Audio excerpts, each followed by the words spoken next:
Right, I'm starting the video off with something I didn't want to return from my holidays with, but it's another Reggie Blinker alert. Yes, we've had a stinker. The microphone is still broke. Don't worry, it should be sorted for tomorrow. I've ordered a new part which should hopefully fix everything. If it doesn't, then I'm simply going to give up on life. But it should be back onto the normal microphone audio tomorrow. But for one last time, hopefully, enjoy the camera audio. Let's get into this video. Ladies and gentlemen, welcome back to the channel. It's nice to be back. I've had a holiday, I feel refreshed. It kind of feels like the start of the 22-23 campaign for both myself and this channel. I feel like this is the kickstart now. I've been away, I've allowed myself to think, and we're back. So what have I missed? Absolutely f*** all it seems. F*** all.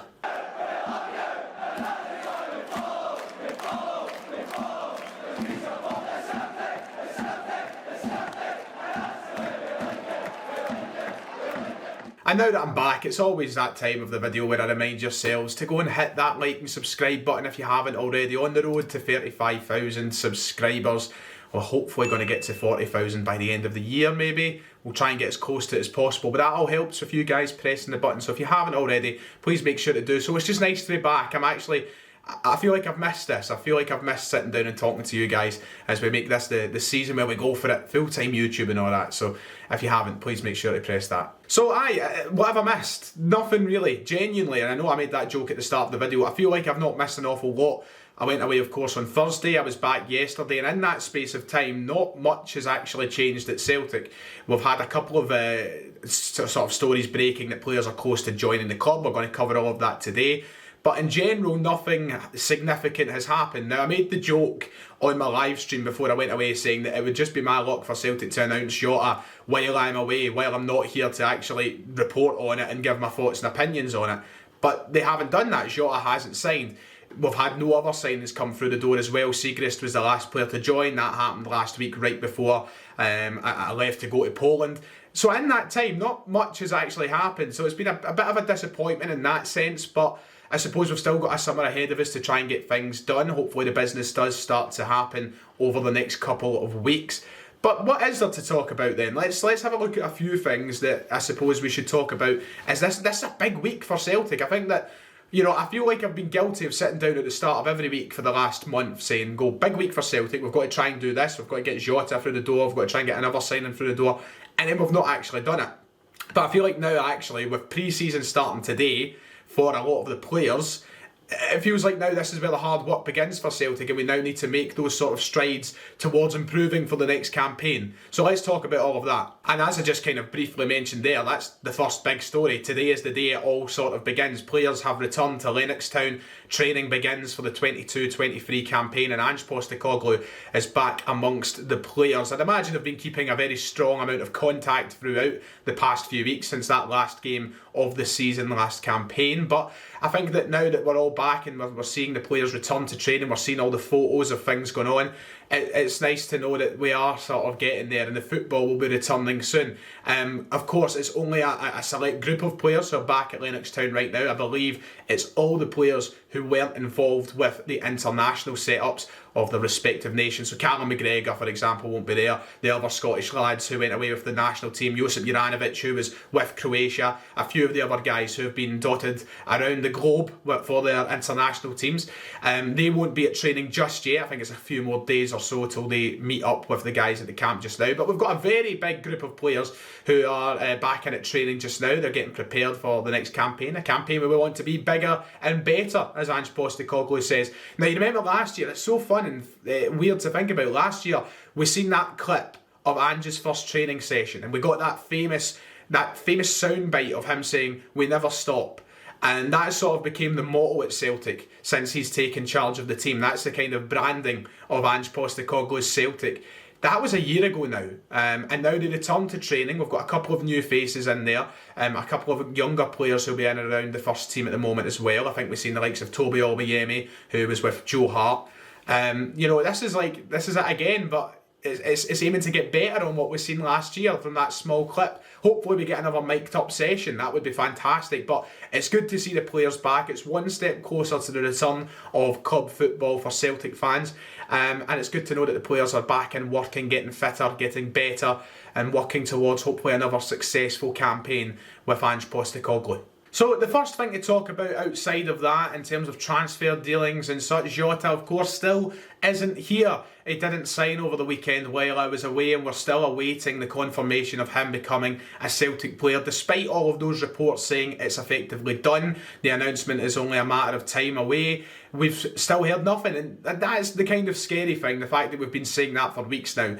I feel like every Celtic fan has been on that, yeah, he will sign sort of mindset, and then he's not signed while time sort of trickles away. But everything seems to suggest it is sort of done, that he will be a Celtic player, but I can understand the apprehension that he isn't here yet. And now we're in a big week, a week where his loan expiry date is coming up. I believe it's the end of this month. So you would hopefully be seeing it by the end of this week. If it doesn't happen by the end of this week, I will then begin to officially panic. I've not had the panic come about me yet. I'm very confident he will sign for Celtic.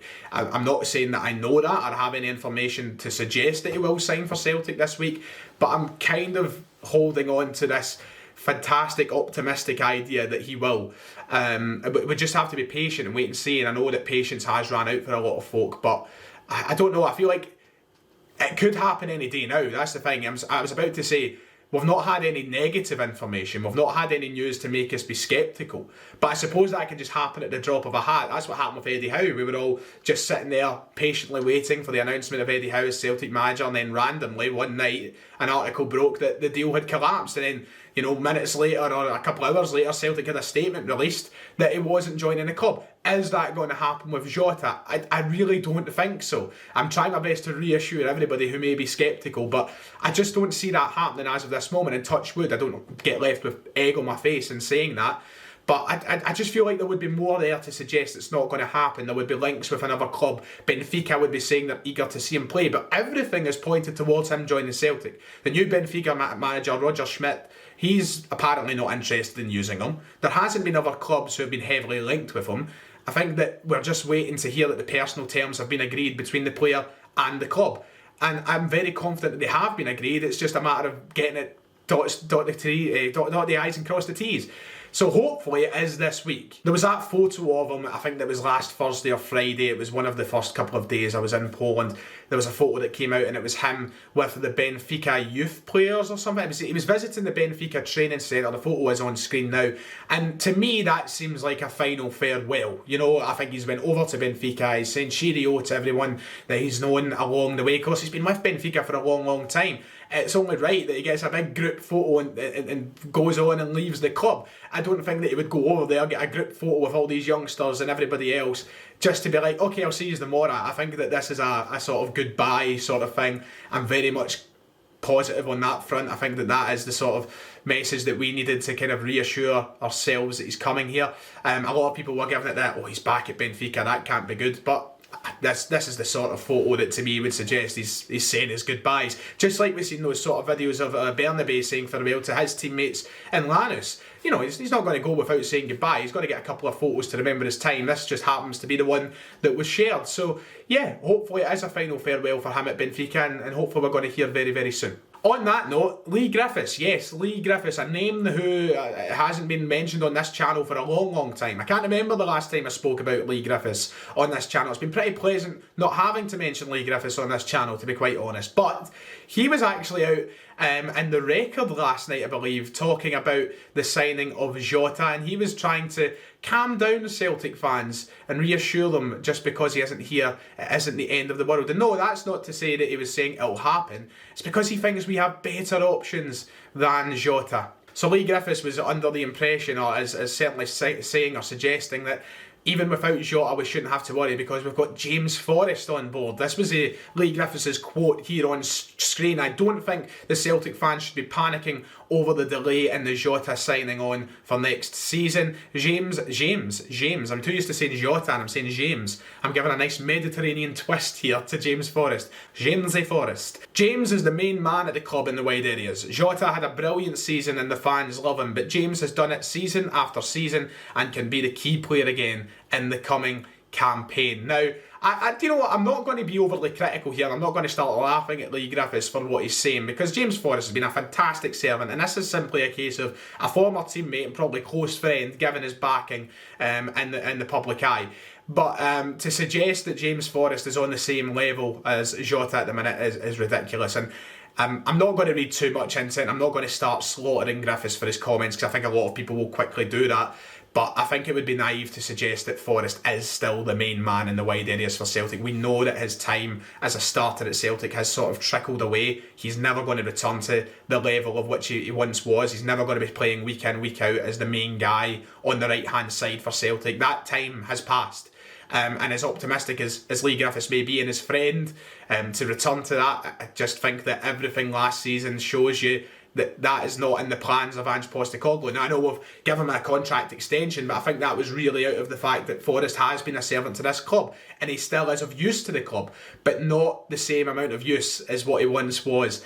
Yeah, it was a bit baffling to see that. I don't know. I don't know if Lee Griffiths probably hasn't had the pleasure of meeting Jota. Of course, he was sent to Dundee, I think, before he was signed, and things happened. But I think deep down he'll know that Celtic need to get Jota through the door. We're still waiting, of course, on the announcement of Alexander Bernabei signing from Lanús in Argentina. Once again, just when I was heading away over to Poland, it seems that he was on his way to Scotland. We spoke about it in the live stream. He was giving his farewells to his teammates last Wednesday, and since then apparently has arrived in Glasgow. He spoke with Celtic and the deal is all but done, but we're still waiting on, once again, that official announcement. A bit trickier with a player like Bernabei, considering he's from Argentina. Of course, they've got all those work permits and such to go through, so there might be a little bit of a delay in waiting for that. But I think now we're just at a point this week where we want that sort of double announcement. You know what I mean? We want both players to be announced, and maybe if they could do a 2-in-1, that would be fantastic. I think we'd all be over the moon with that. But I think that's another one that we'll see surely completed over the coming days. We'll see him through the door and standing in a Celtic shirt, unless something significant happens. But all the signs once again points towards him coming through the door. He is in Glasgow apparently, so we're hopefully going to get him in as our new left back at the club. But that relates into a story I wanted to talk about very briefly. Of course, earlier in the window, Celtic were linked with Hammarby left back Mohamed Jota, who hasn't signed for the club, and now we have confirmation will not sign for the club. I think that there was a sort of confirmation of that in itself when we seen how close we are to signing Bernabei. We weren't going to go and sign two left backs, and I think that we've now identified the one that we want to go for, but it has been completely ruled out. That will not be happening, and even if for some reason Bernabei was to fall through and that transfer wasn't to happen, we have confirmation now that Jota won't be the guy who comes in to be the left back. He was speaking to some press, I don't know if it was back in Iran or in Sweden, but he was speaking and he basically ruled himself out of a move right now. At this point in the summer window, this is what he had to say. I think I will stay at Hammarby. I have a contract for another year. I'm fully set on that now. He spoke about how the sporting director said that he had to accept he was staying because there wasn't really enough there for the club. So he went on to say, yes, there was a bid that was concrete, but it wasn't enough for any of us, neither me or Hammarby. It was a good team. Maybe I was not so hungry for it, but I have patience. Maybe something else will come this summer. He then spoke on his ambition to go abroad, but he has said that there was a team, there was a concrete bid, but it's not going to happen due to one of the situation being that it wasn't enough for Hammarby and it wasn't enough for him. So it seems like both personal terms and terms between both clubs weren't at the valuations expected. Now, there's nothing to suggest there that that's absolutely Celtic and definitely Celtic, because there was a couple of clubs who were apparently interested, but there is a serious chance it could have been Celtic with how closely we were linked to him.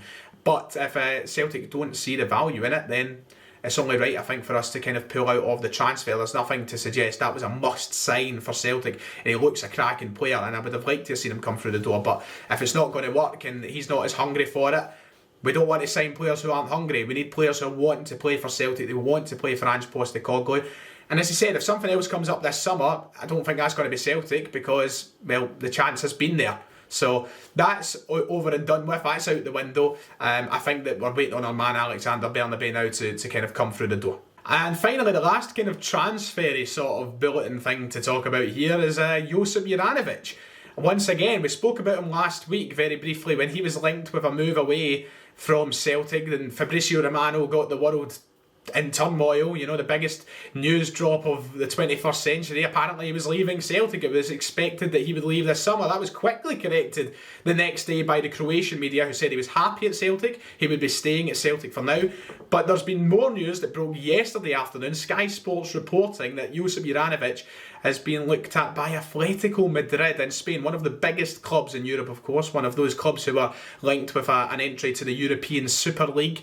But no, it came out of nowhere. Atletico Madrid, of all teams, a massive, massive club. It's one of those ones that if they came calling for Josip Juranovic, I would expect to see him go. Honestly, I don't think that you can really hold back anybody at Celtic from joining a club like Atletico Madrid as much as you'd like to. It's just unrealistic. I don't know how much substance there is to these rumours.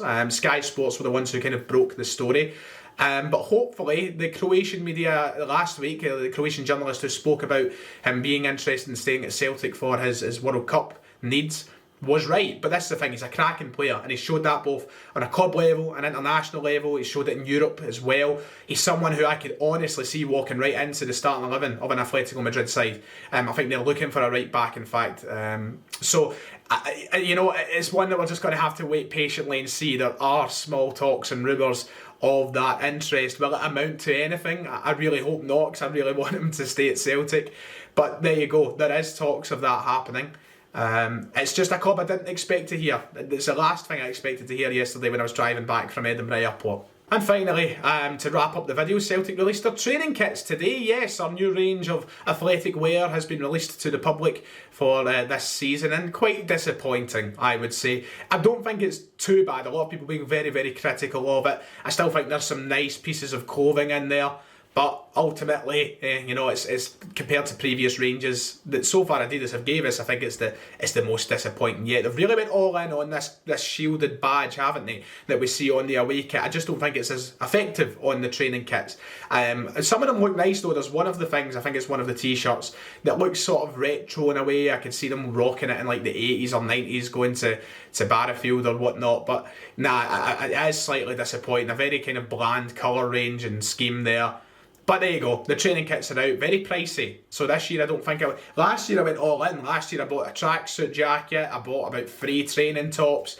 I went all in. The year before that I got a couple of the warm-up jumpers as well. This year I don't think I'll be buying much, to be quite honest. And that's it, there we go. The video is done for today. A lot of things to kind of cover and touch on there. A week that is sort of me just getting back into things.